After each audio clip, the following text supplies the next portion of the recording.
Go. If I could get everyone's attention. Here we go up front at the unicorn is what I am. We promise prizes for the audience. Here we go. First prize, first prize. This one is, we tricked you. This one is a seat prize. So you should find, I don't have my glasses on. Hold up. Green paper, green piece of paper under your seat. When you find that green piece of paper, you will win a special prize from I&E. So green paper, hold it up, cheer for them. Under your seat prize, seat prize. Hey, we got a winner, here we go. Limited edition prize is coming your way. Hold up the green paper.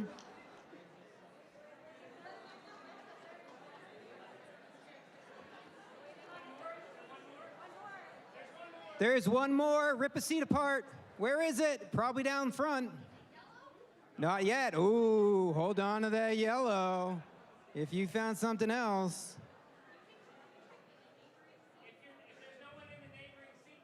It might be in a seat next to you. You promise? All right. I will do the next prize. If you have looking for that green, if you found yellow, please hold up yellow. We will throw a pint glass your way. Here come those pint glasses. Good job. It's like 5 minutes. There we go. We got socks and pint glasses coming your way. If you look under your seats.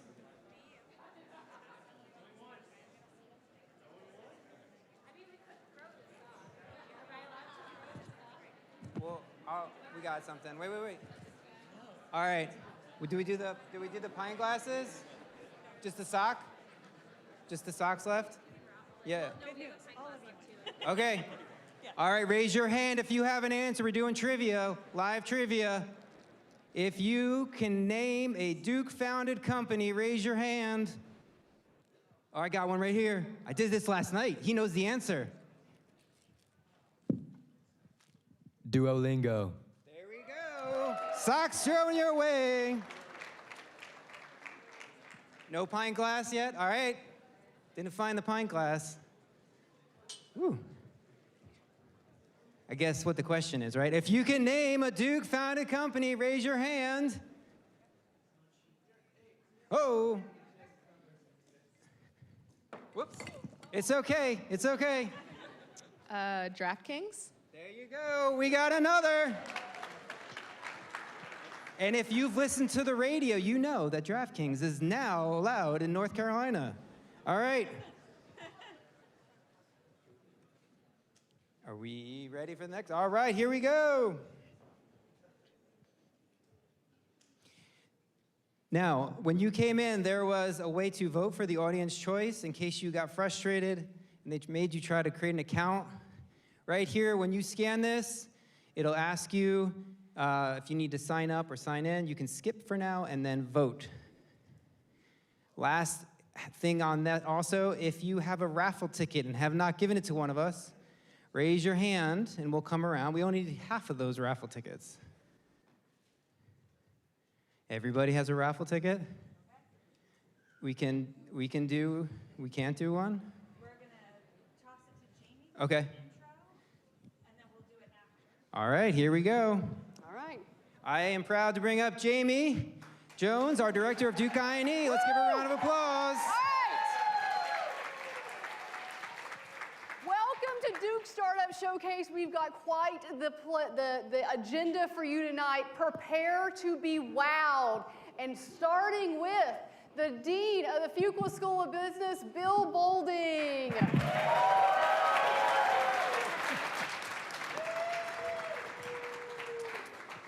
Thank you, Jamie. This is not the wow part, I assure you. And in fact, I'm wondering, how do you follow a purple unicorn? I don't know. So we are so excited to launch this event tonight. We had over 800 people register for this event. I will say that the Fuqua School is so honored to provide a physical home for the Duke I&E initiative that brings together people from across the campus in order to really support entrepreneurship. We also are so grateful that we have members from the broader startup community in the Triangle that's here to support our student entrepreneurs, and a special thanks to our alumni who have mentored these students and have judged some people to bring them to the finals. And so with that, I'm excited to see what happens today, and I'm excited to see the impact of these student entrepreneurs in the future. Thank you all so much for being a part of this magnificent event. Jamie, take it away. Okay, we're building the anticipation of what's next. Don't worry, all the prizes have not yet been given out. In fact, the best prizes are yet to come. And so get out your red raffle tickets. The first prize that you will be receiving is the I&E, Duke I&E hoodie. These are quite luxurious. They're super soft. Our team doesn't even get these, so this is a special award. All right, woo! All right, and the number is 5079192. 192. Anyone? Going once. Going twice. 5079693. Oh wow, no one wants this. 69. We got him. We got a winner. Woo! Okay, next is Infinity Portal. All right, our next prize is a gift certificate so that you can get your very own customized Infinity Portal. So for those of you who got to see it earlier, here's your chance to get your own.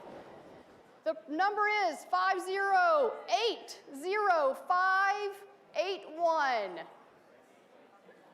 80581. Woo!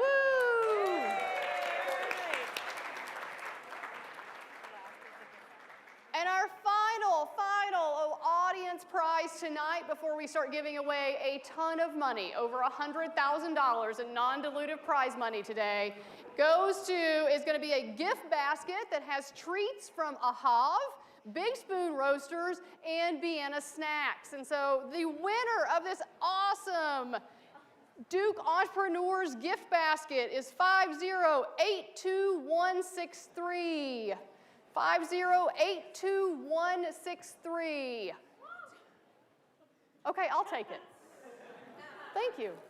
All right, let's try again. 5079112. Oh.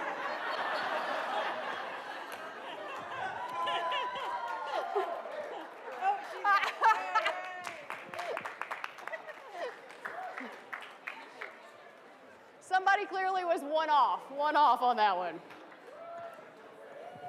All right. The Duke Startup Showcase is a celebration of entrepreneurial activity across Duke. It is our chance to be here tonight to support and encourage the student founders who have had the courage to actually move from taking an idea and bringing it to practice. They haven't just talked about it, they've taken action, and that's who you're going to hear from tonight. Tonight is about us getting inspired by the impact that they are having now and may have in the future. And my hope is that some of you in the audience today are so inspired that you decide to take your own entrepreneurial action. Duke Innovation and Entrepreneurship, we serve the entire campus of students, from our freshmen all the way through our PhDs, with our courses and our programs.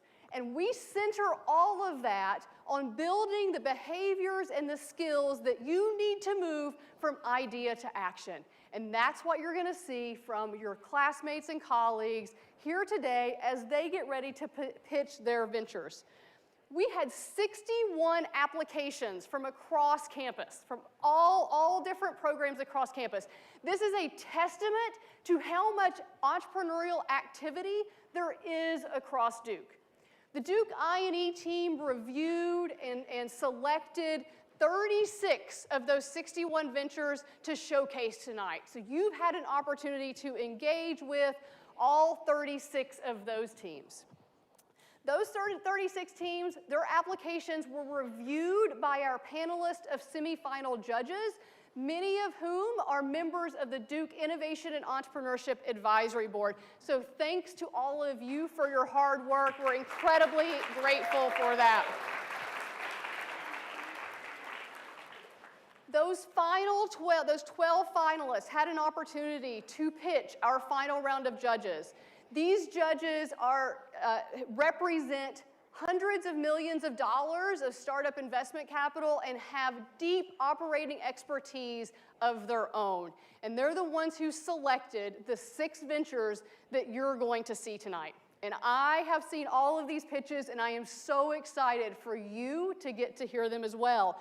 And so, without further ado, we are going to hear from AHAV, Organics, Alleviate Health, Anon-ID, Beta Care, and Himayat. These are your 6 finalists. And so please,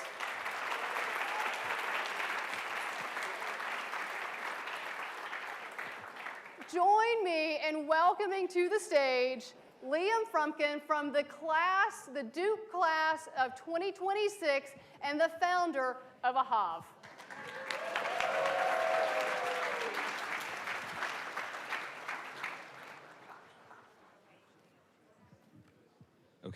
Okay, awesome. Perfect. Hi, guys. My name is Liam Frumkin, and for the past 6 years, I've struggled with an eating disorder. It all started in high school, where I was never comfortable in my own skin. I was never happy with what I'd done, and I was never satisfied. Now, eating disorders manifest in a lot of different ways for a lot of different people, whether it be an obsession with working out or an obsession with counting calories. But for me, my main preoccupation was with ingredients.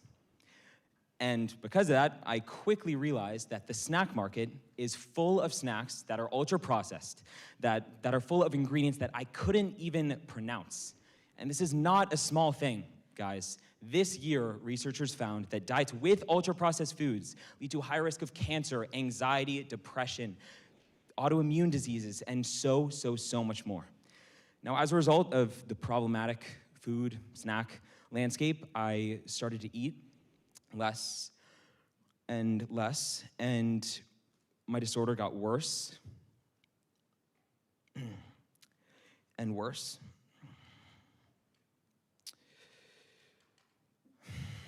And eventually, I had to go to the hospital to get some help. Sorry.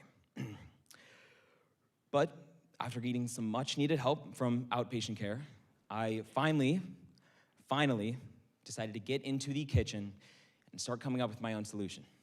So I came up with these snack recipes that had simple ingredients, that were minimally processed, that actually satisfied my cravings. And when I got to Duke, I started selling some out of plastic bags for fun. And things went well enough that I get an email from Duke, and they're like, Liam, we love what you're doing, but you should not and cannot be selling snacks that you're making in your dorm room out of plastic bags.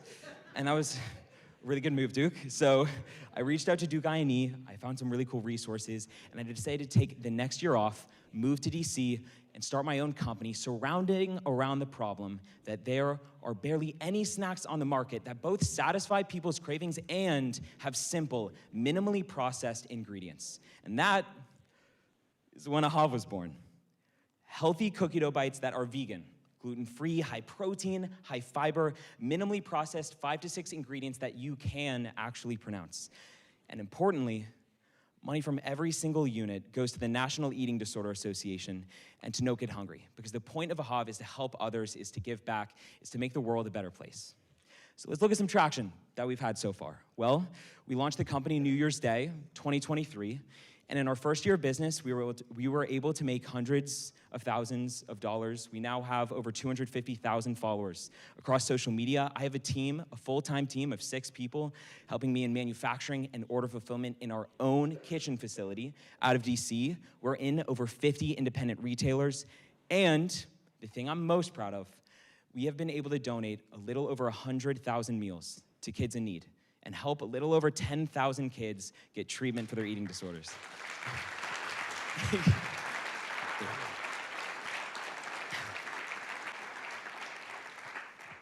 That was super nice, thank you. So here's the thing. Our mission statement is to improve lives through simple snacks and simple ingredients, and I'm so incredibly proud that we've been able to do that for a little over 100,000 people. But this is just the beginning. I want to help, I want to improve, I want to make a positive impact in millions of lives, and here's how we're gonna get there. Over the next year, we are going to sorry, that messed up, I don't know what happened there. Don't worry. We're gonna more than double our online reach, is what that's supposed to say. And we're gonna do that through 2 main avenues, the first of which being paid advertisements. What's crazy is that we actually have not run a single paid ad. We've gotten to this point by just using organic marketing. So in 2 weeks, we are gonna start adding paid ads to our playbook. Next, we are going to focus on collaborations as well. We have some exciting ones coming up, the first of which being with Gordon Ramsay, actually. Wow. Thank you. Now, the second way we're gonna expand our impact is through retail. We finally have enough money that we can fund our own retail expansion and not need to take on investment. And we are going in 2 months to more than double our regional store count. And we're actually already talking with Whole Foods to get into their stores, which is really exciting. I do wanna wrap things up by just saying that through Ahav, I wanna create a world where no one has to go through that alone. And they have as much support and help as they need along the way. Because all in all, life is complicated. Our food shouldn't be. Thank you, guys. John. Should I do your music? You'd like to change it? All right, up next, we have John Su from the class of 2026 and founder of Alleviate Health. Join me in welcoming John to the stage.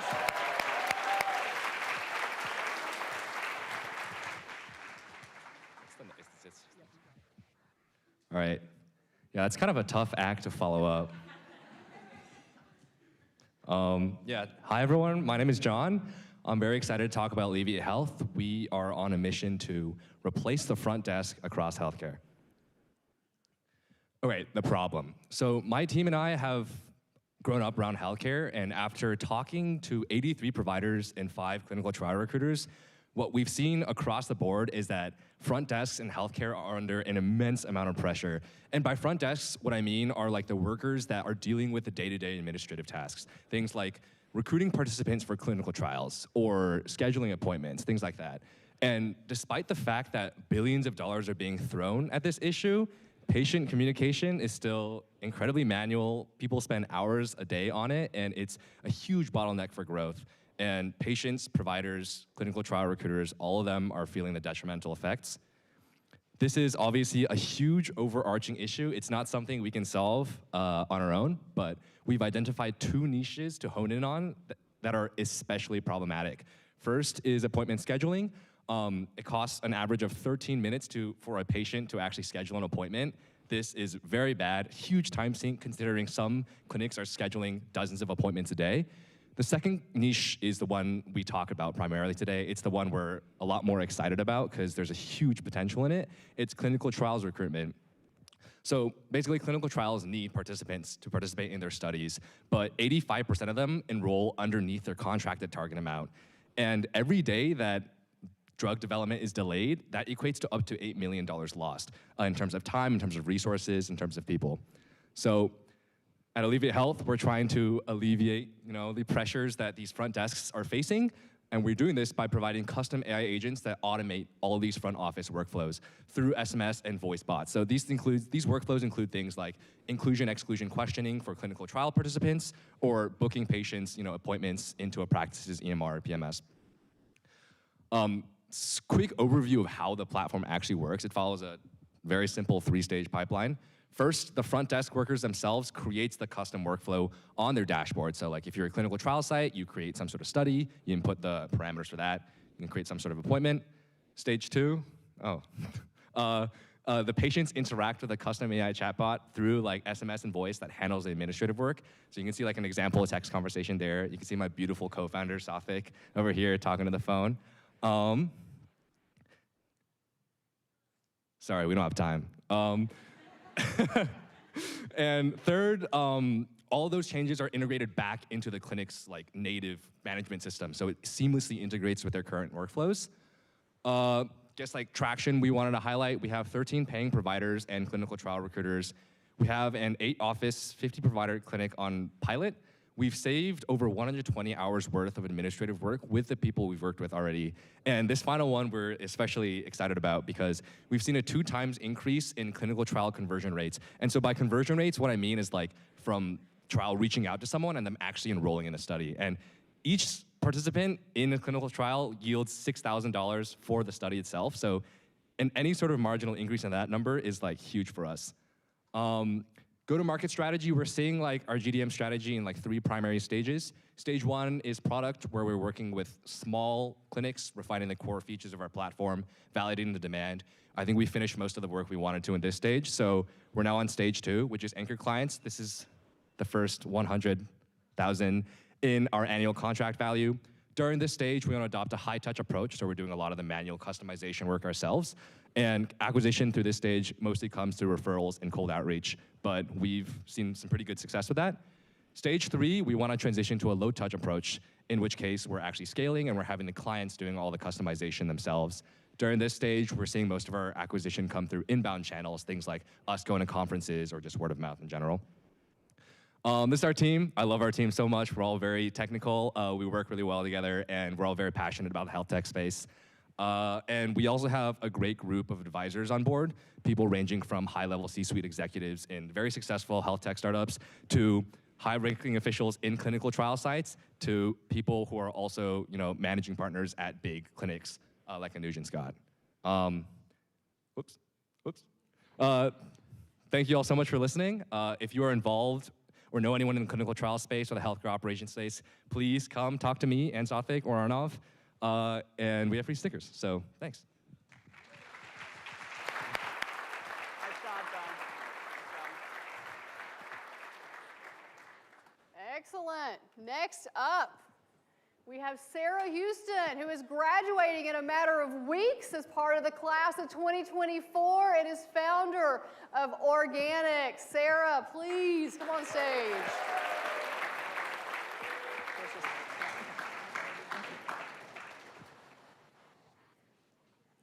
Good evening, Startup Showcase. My name is Sarah. I'm a senior here, double majoring in psychology and music with an INE certificate, and I'm the founder and formulator of Organics. We create clean, plant-powered skincare for melanin-rich skin because our skin is worth more than gold. For as long as I've had acne, I've struggled with finding hyperpigmentation products that didn't irritate my sensitive skin, whether from fragrance, harsh acids, or highly concentrated ingredients. I also struggled with finding women who actually looked like me in skincare advertisements. Skincare felt like a guessing game each and every time, and I knew I wasn't alone. The more melanin one has, the more prone they are to hyperpigmentation, or dark spots, after a breakout. However, most acne products on the market today are not formulated with melanin-rich skin in mind. And this is alienating a $2.6 billion market. The lack of attention and care towards melanin-rich skin is leaving over 63% of women of color feeling ignored and unseen by the industry. I created Organics for these underserved consumers. At Organics, we create clean, plant-powered skincare for melanin-rich skin. And our name was founded on the belief that our skin is worth more than gold, combining AU, the atomic element for gold, with organic because we use plant-powered ingredients in our proprietary formulas. Our first product to market is called Alpha Glow Serum, and it's designed to gently fade dark spots after a breakout for an irritation-free glow. Our custom formula features 3 plant-derived ingredients that we call the Glowy Trinity: alpha-arbutin, which is bearberry-derived, kojic acid, which is mushroom-derived, and licorice root extract, which is, of course, licorice-derived. These 3 ingredients work via tyrosinase inhibition, which works from the inside out, which is both more targeted and gentler than mainstream methods.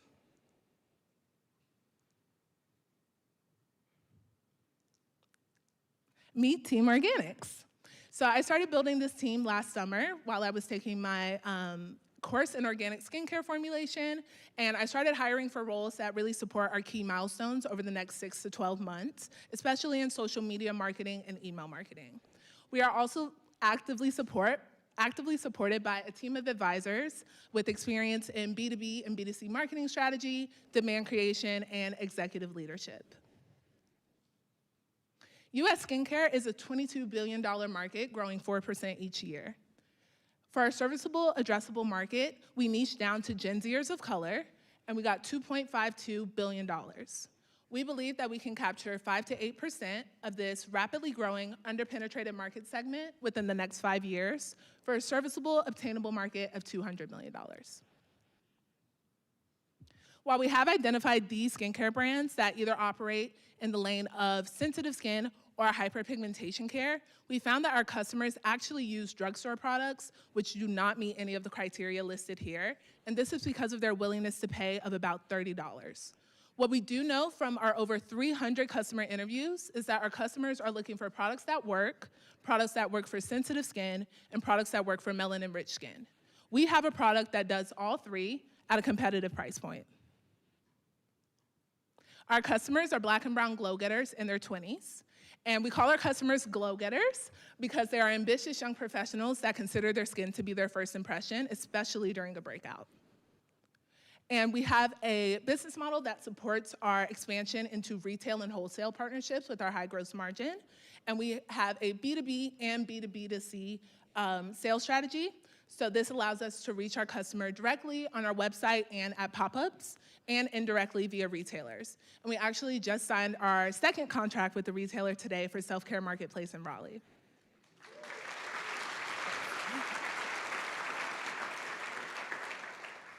So our go-to-market strategy is both online and offline. Q2, we're shifting our focus from offline to online. So we're leveraging our in-person pop-up shops and convention events such as the Q-Grass Festival coming up on April 20th in Raleigh to grow our retail partnerships. And then we're also collaborating with local estheticians and dermatologists of color to really help us out with that brand authority and building trust within our audience. Online, we have an educational weekly email marketing newsletter where we have over 200 people subscribed. We've recently started running our targeted paid Instagram ad campaigns, and we're seeing really great results from that. And we are starting product gifting partnerships with Duke-associated influencers, university-associated influencers, with posting a lot of founder and brand story-related video content. So in November of last year, we started our beta product testing study. We had over 25 target customers testing out different concentrations of the Glowy Trinity. And by February, we finished up our analysis and we were ready to sell. So we've been in market since February 10th. These numbers are outdated. We're sitting at over $1,500 in revenue. We have over 65 serums sold and over 60 customers. And we have 2 retailers now. So we are at Curate Crabtree, and then we'll be at Self-Care Marketplace. Both of those are in Raleigh, and we'll be there later this month. We are also actively involved in customer discovery and staying in communication with our customer. And we've been involved in these actions over the past month or so. Looking forward, we see this as our path to growth.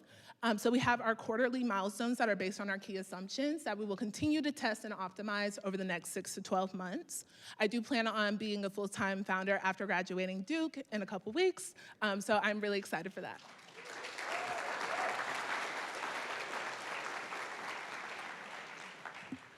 And here are our projections based on our key assumptions. So we want to expand, get some more retailers, and really grow that online side of our strategy.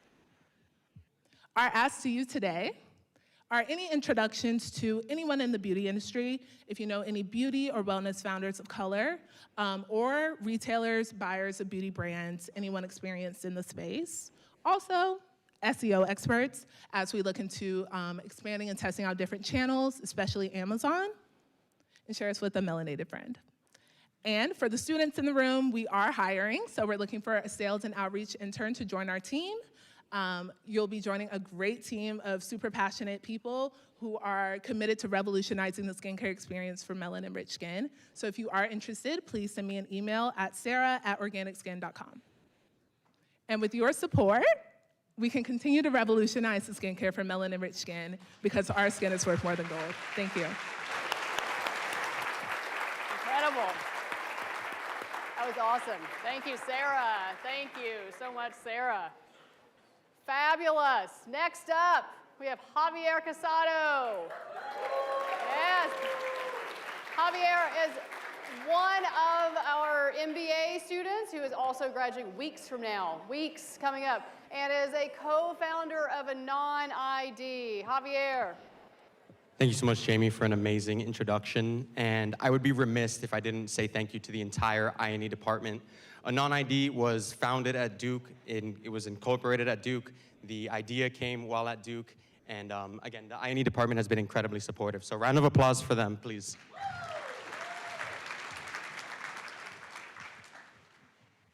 Hello.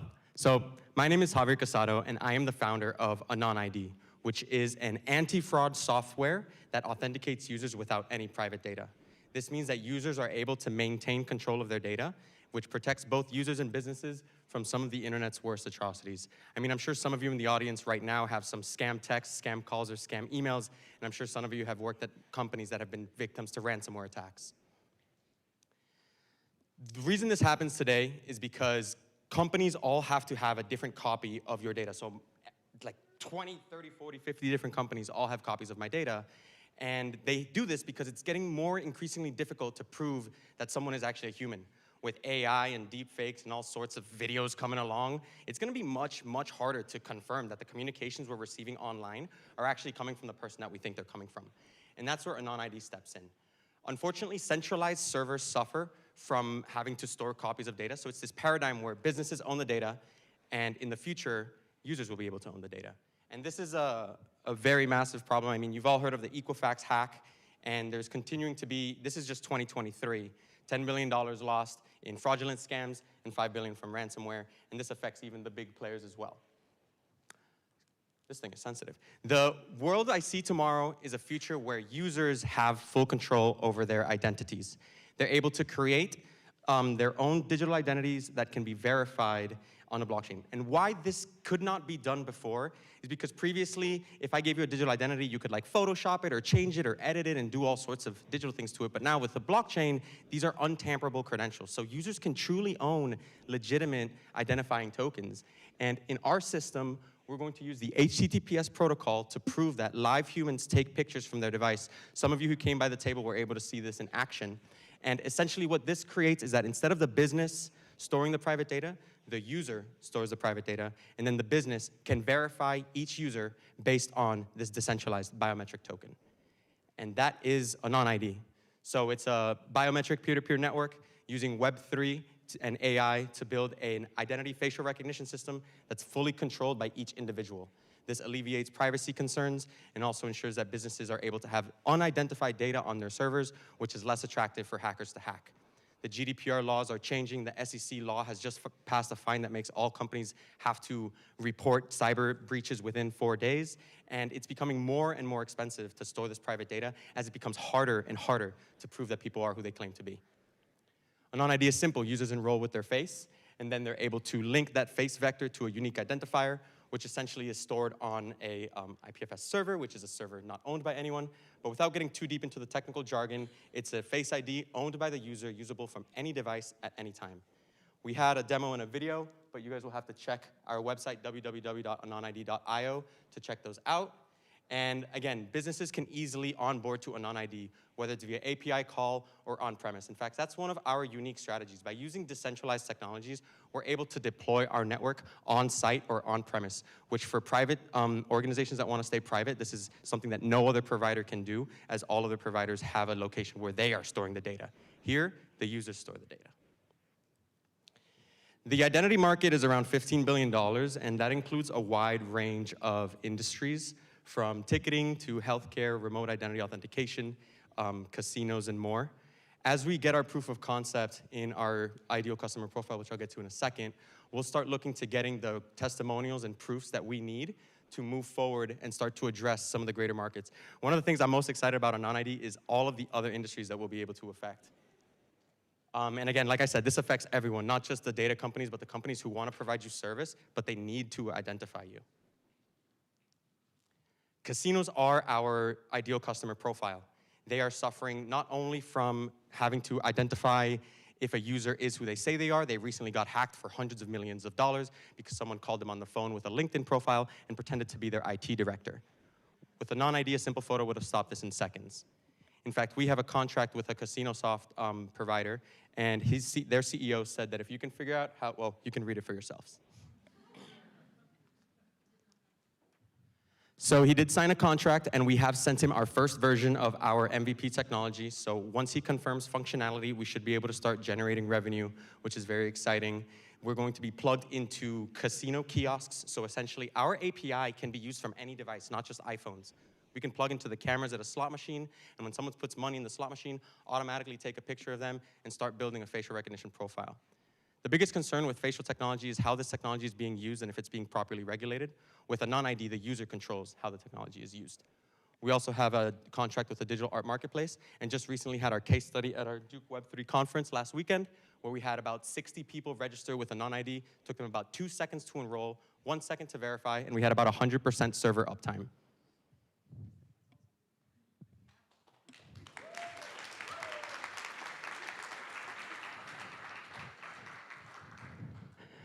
Other companies, unfortunately, are all storing private data, which are the ones you see here, the Jumio and the Verifs. They all have employees in a building matching IDs, sometimes to physical manuals. So that's why you have to take a picture of your ID front and back, sometimes wait 3 to 5 days to open digital bank accounts or cash out your Venmo and things like that, because there are live humans validating that you are who you say you are. Clear, of course, and other competitors have to use specified kiosks. A non-ID can be used from any device. Proof of humanity is non-compliant, and the fascia is using AI to get involved, but again, they are centralized. We are the only company that gives users control of data, freeing businesses from the privacy concerns. We've got an amazing team. Our CTO has had prior exits in the past, and my co-founders also had 2 exits in the past. This is my first time founding a company. I came to Duke to actually make a video game, and this video game was one where you would be able to sell your assets, and unfortunately, that meant that they could launder money, and I had to identify them, and thus, a non-ID was born. We're looking to currently expand our advisors. We have an MVP and a full engineering team, and once we get confirmation from our customers, we should start generating revenue. This is probably going to crash our servers, but will be a good case study. We are live and do have a functioning demo that you guys are able to register to and play with. More than anything, we're just going to strain our servers more than anything. And if you have any questions or want to get involved or want to help me with spelling, please help me with getting me connected with anyone who's interested in private preserving authentication. Thank you so much.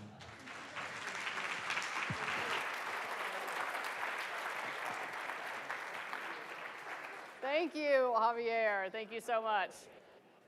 Next up. Yes. We have Bruno Obafemi, who is co-founder of BetaCare and also part of the Fuqua class, but luckily we have another year with her. She is part of the Fuqua class of 2025. So Bruno, please take it away. Thank you, Jimmy. Hi, everyone. I am Runa Obafemi, and I am a co-founder of BetaCare. I'm curious, do you know how many Americans have a form of health insurance? If you could guess. On an average, 92% of Americans have access to health insurance. So today, I will be talking about my home country, Nigeria, and how we are currently solving a health challenge. So currently in Nigeria, just 3% of our population have access to a form of health insurance, and majority of those are employer-based insurance, so meaning that 97% have to pay out of pocket.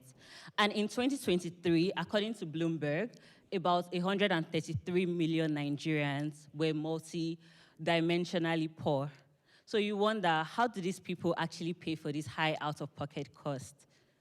As a result of this challenge, it has meant that majority of Nigerian population either receive no form of health care or self-medicate.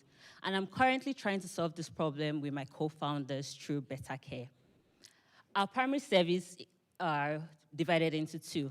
Firstly, we have virtual doctor consultations, where we provide affordable doctor consultations via the internet. Secondly is health education. And one thing we identified was that apart from the lack of access to healthcare, there is a health culture that currently exists. So we're trying to solve the problem of the health culture first through health education, and then provide telehealth service for primary healthcare. We also have third-party services, such as drug deliveries, at-home lab tests, just to provide a holistic manner of care. So I'm sure you may be wondering why we are the best people to solve this problem. My team is made up of me, and I am currently motivated by a personal loss after losing my mom because of an issue that could have been solved with primary health care. So I understand the impacts of the current system that operates, and I am motivated to make sure that the average Nigerian does not have to experience it. I have one of my co-founders, Tosin, who has experience in business scaling startups to, each of his startups generates over $1 million in revenue annually. I also have a medical doctor who has experience in health tech space, making sure that we're providing the best quality of care. So far, working with, being in Duke, I've had great support across the Duke community through the New Ventures course with my professors, Mark Stern and Jamie Jones. I had my classmates and other members of the community provide support and just their insights that's helped us solve this problem. Now, talking about Better Care and how we acquire our subscribers.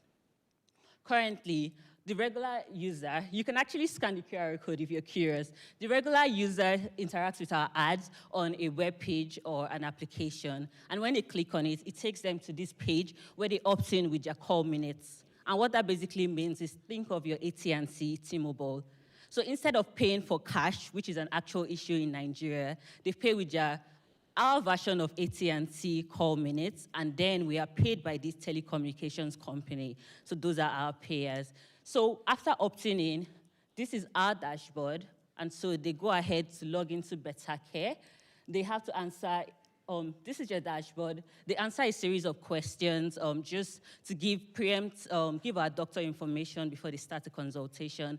They go ahead, continue answering questions, make a payment if they are currently not subscribers. If you're subscribers, they have bypassed that process, and then they go ahead to speak to a doctor. Like I mentioned, we're also solving this problem through health education. In 2022, we aired a show on our version of cable TV, which is called DSTV, a one-season show of 10 episodes, just making sure that we spoke about health challenges that currently exist in Nigeria to inform this population. These videos are up on YouTube, and we push these links to our current subscribers just to improve that health education. Currently, what makes us stand out from the regular telemedicine company in Nigeria are two things. First of all, our airtime billing, which I touched on, which is where you can pay to speak to a doctor with your call minutes instead of cash. And secondly, through our strategic partnerships with the biggest telecommunications companies in Nigeria and Kenya. We currently operate in Nigeria, and we're moving into Kenya. So far, we have launched our applications. We have acquired our first over 400,000 subscribers. We're moving to ensure that, we're working to ensure that we can increase our telehealth usage as well as span across other African and growing economies. So far, like I mentioned, we have over 400,000 subscribers. On the right, you can see our dashboard. You can see that we currently do not have in-house laboratories and pharmacies because we're focusing on the first primary care, which is telehealth. These are our subscribers and registered doctors, and our doctors are divided across one in-house doctor, volunteer doctors, as well as doctors that have other employments and use Better Care as a side hustle, which is a side income. So I'm sure if you look at this screen right now, you would see a disparity. You'll see we have 400,000 subscribers, but we have 150 consultations. So I'm sure you'll be wondering why that is happening. So one thing we saw, and one thing that's been INE is helping us solve is why we have such a high number of subscribers, and then we have majority of them utilizing our health education services and fewer using telehealth. And what we quickly realized was that even though we are servicing the people that really need healthcare, which is those at the base of the pyramid in Nigeria, with doctor-to-patient ratio of 1 doctor to 45,000 patients, they also have the least ability to pay, and there's a language barrier from their education level to their level of comprehension. And so we've realized that telehealth to reach these people primarily may not be the best route. And so for us, it means that we may need to acquire additional capacities, such as like a physical space, and also increase our customer segments. Going forward, our next steps, like I had mentioned, is to also move into middle-income earners who have a higher ability to pay, and also grow into Kenya, which we currently are doing. We've integrated with Safaricom, the biggest telecommunications, and M-Pesa, which is a payment platform across East Africa. And we also are involved in content enhancement, just improving our quality of service so that our top telecommunications partner, MTN, has agreed to sponsor our marketing, 50% of our marketing, if our content is enhanced. And for our acts from this community, we need 4 main things. Firstly, we need a board of directors and advisors to help us scale this vision of revolutionizing healthcare and democratizing it. Secondly, as we move into other countries, we look for partners in those economies. Thirdly, identifying go-to-market strategies. And finally, health practitioners that can volunteer a few hours a month to ensure that we can improve this health content for these people we are servicing. Thank you so much for your time.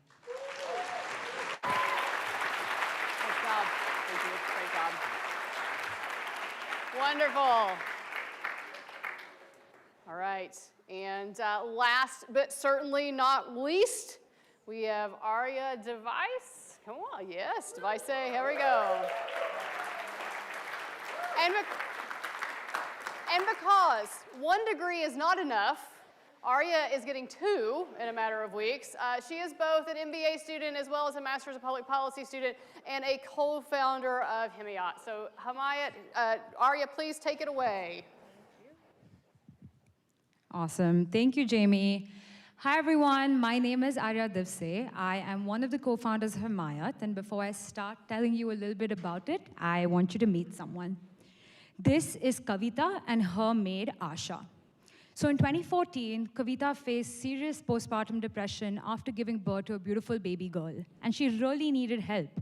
But finding a reliable nanny was an extremely difficult challenge.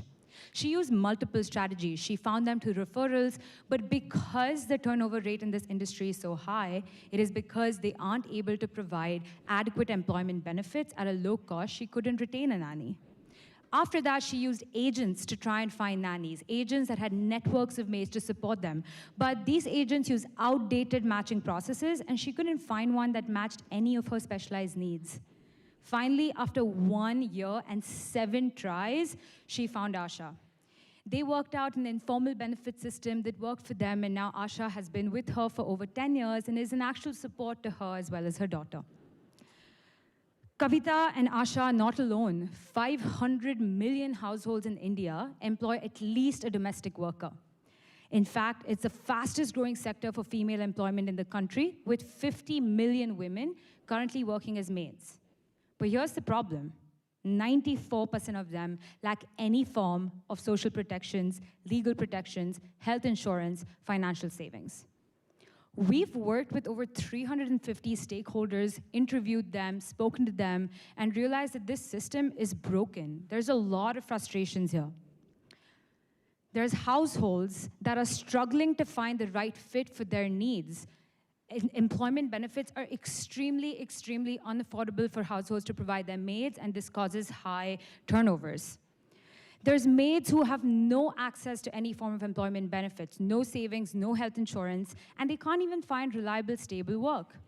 And finally, there's agents. They're supposed to be matchmakers between maids, between families, but they have outdated processes. We're talking about using WhatsApp to match thousands of families with maids on a day-to-day basis, being unable to fulfill their obligations and being unable to generate revenue.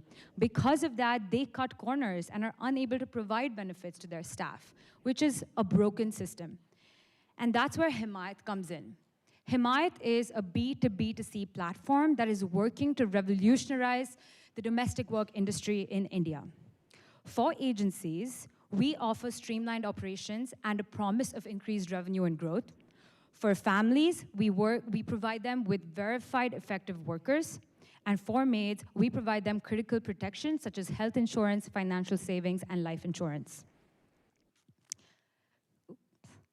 So this is our dashboard for agents. Currently, agents use papers, they use WhatsApp to be able to run their operations. This makes them cut costs.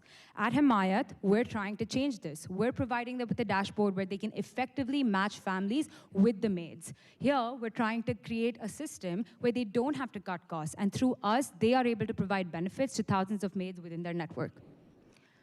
For families and for maids, we're providing individualized apps that they can access through the agents that they are partnered with. Agencies put the Himayat platform in front of families and households. Families can book additional services through the platform, and they can be ensured that when their maid leaves or when they need a replacement, they're able to get that. For maids, they get access to extremely critical protections, and they're able to save, they're able to move away from a cash economy to a digital economy, and they're able to be a part of the financial system. Our main source of revenue is a subscription from families, from agencies. We charge agencies $299 per year to access our dashboard. We have a premium subscription available for agencies to be able to advertise their services or for their services to show up more frequently. For families, currently there's a nominal fee of $3.5 to be able to access any additional benefits provided by the platform. We want to democratize access to this, and we aren't charging maids any fee to be on the platform, and a very, very small fee for families. Based on our model, which works on network effects, where you want to build a network of Himayat households, Himayat agents, and Himayat maids, we're able to reduce the cost of the employment benefits we're offering by partnering with insurance companies to provide group insurance rates. We are projecting robust revenue growth with a very high profit margin. The city that we aim to launch in, Pune City, is a $250 million market of its own. We then want to expand to other metro cities in India and finally target the $70 billion market opportunity within our country. We want to begin with targeting agencies with over 600 maids. We move from 1 maid to 500 to 50,000 to 2 million. And slowly, we want to get this network built up before we're able to engage with them directly, and that's our focus. So currently, in terms of traction, we have bootstrapped $35,000 to make this strategic pivot. Himayat started 2 years ago, where I was just a policy student, very obsessed with this problem and very passionate to solve it. We then developed an app for individual families and individual maids, and here I really want to thank INE, and I want to thank the classes I've taken at Duke that have made me open to make pivots when necessary, but more than anything, identify market opportunities when they show up. When we did this individual model, we had 12 paying customers. We could have continued, we could have gone, and soon, after interviewing more customers, running very small scale but effective pilots, we realized that a model where we partner with agencies and we move to a B2B product is more successful. And so today, we've signed an MOU with an agent that will let us go from 3 maids to 1,000 maids in a year just because of this pivot, and I have INE to thank for that.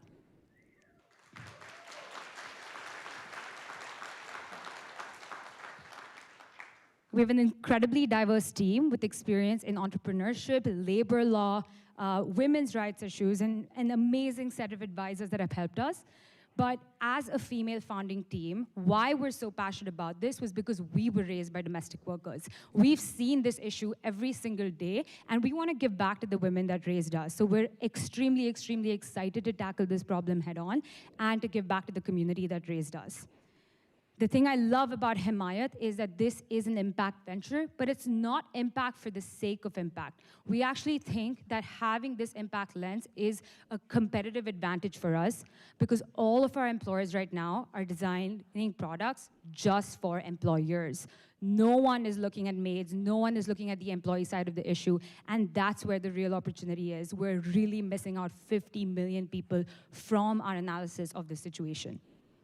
And so while this is a national problem, and while I'm so excited to move back in May, back to India to work on this, this is not a national issue. It's a completely global issue with 155 other countries that have similar work structures. And so through Himayat, we want to target all of these countries and eventually make the informal economy more profitable, more equitable, and more ethical. Thank you so much.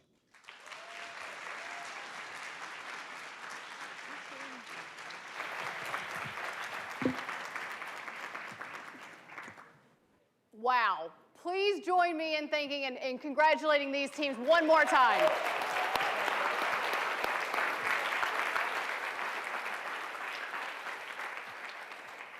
Absolutely incredible, and absolutely incredible the progress that they have made since they started working on this. You can see that they have been about action, and for that I commend them. I'm so incredibly impressed. So let's get to it. Again, these awards that we're going to give out have all been made possible by generous donors, and they are all non-dilutive. That means we are not taking equity in these companies. They are getting this money free to continue the work that they are doing.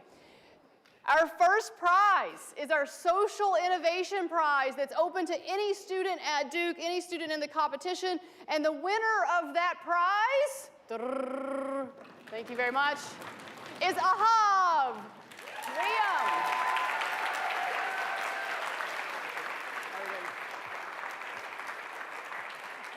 Oh, thank you. Done. Congrats.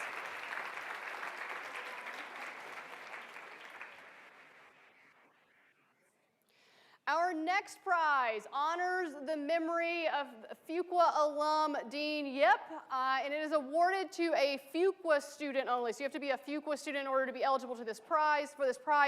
That it's for the venture that showcases the entrepreneurship's ability to diminish geographic and social boundaries. And so in honor of Dean Yip, I am absolutely thrilled to name Beta Care as the winner of this prize. Woo!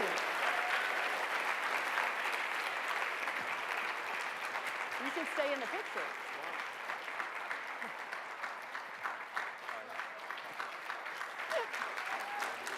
Congrats, Renu.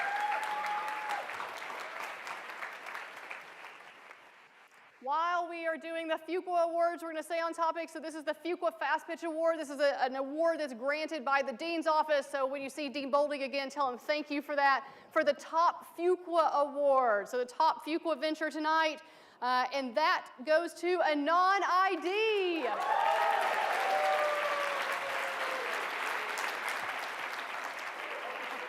Don't fall.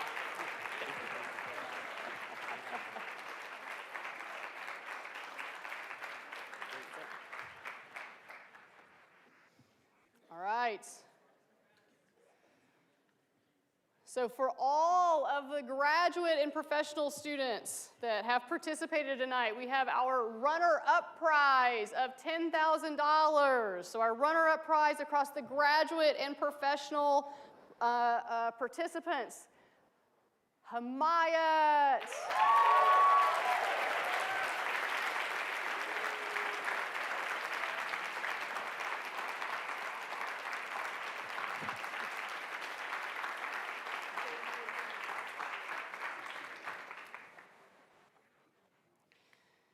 All right, our runner-up prize in the undergraduate category, the Borchardt Prize. This was an award that was donated by one of our alums in honor of the late Professor Frank Borchardt. And so we are absolutely thrilled to honor him through this award and the support that he always gave the startup community here at Duke. This prize is only available to our undergraduate participants, and so the winner of the Borchardt runner-up prize is Organics.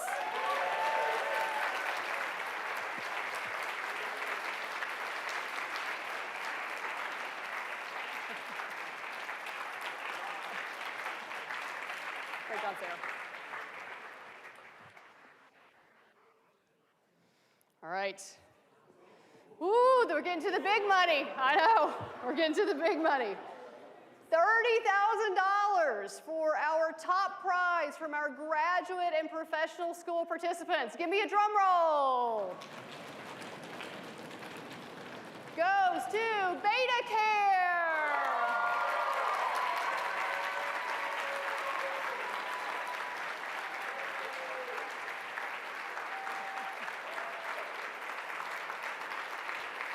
Congratulations.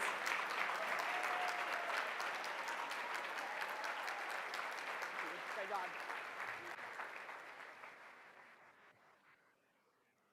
And we're not done giving away the big money. We're not done. We're not done. The board chart grand prize, which is only open to our undergraduate participants, another $30,000 of non-dilutive prize money to help them continue working on their venture and having impact in the world, goes to, give me a drum roll, Alleviate Health.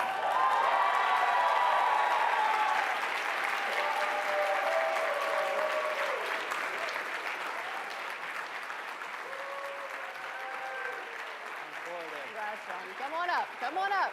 Jump in here, jump in here. Get up, jump in, get the money.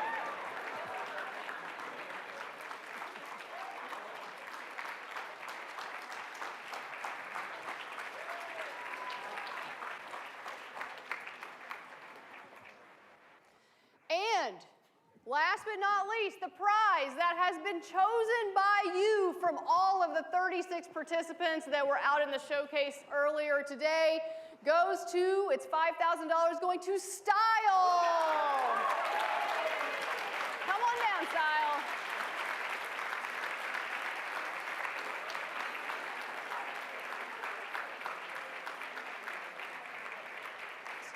It's just like the Oscars. They have to hug everybody on their way down. I mean, let me get the red carpet out for you. Come on, that's awesome. That's awesome. Congratulations. Congratulations.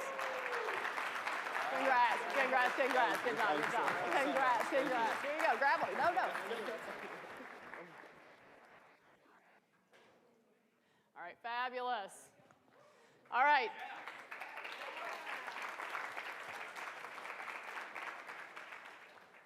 It takes an absolute village to pull off an event of this magnitude. So I want to say, first of all, thank you to all of the judges that helped us get here. Please stand up if you judge part of this competition. Thank you. They're not. Come on. Yes. Thank you all. Thank you, thank you, thank you.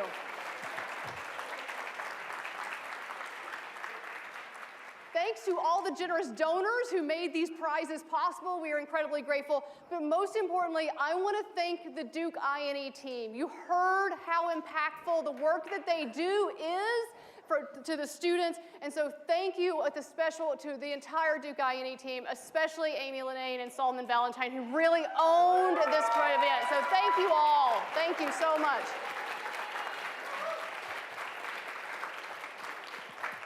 And thanks to all of you for being here, but your job is not yet done. So we have an ask of you. Continue to support these founders. Make introductions for them. Introduce them to potential customers, to potential partners, to potential funders. Their growth is not done, and it is the strength of the Duke community that's going to enable them to realize their potential impact. And finally, I hope the one thing that is incredibly apparent to you is how robust entrepreneurship is here at Duke. And so, yes, yes. So share that. Share that with others. Make sure you're bragging about your colleagues, your classmates, and your friends here and the work that they're doing. And so with that, thank you all. Have a wonderful evening, and we'll see you back again next year.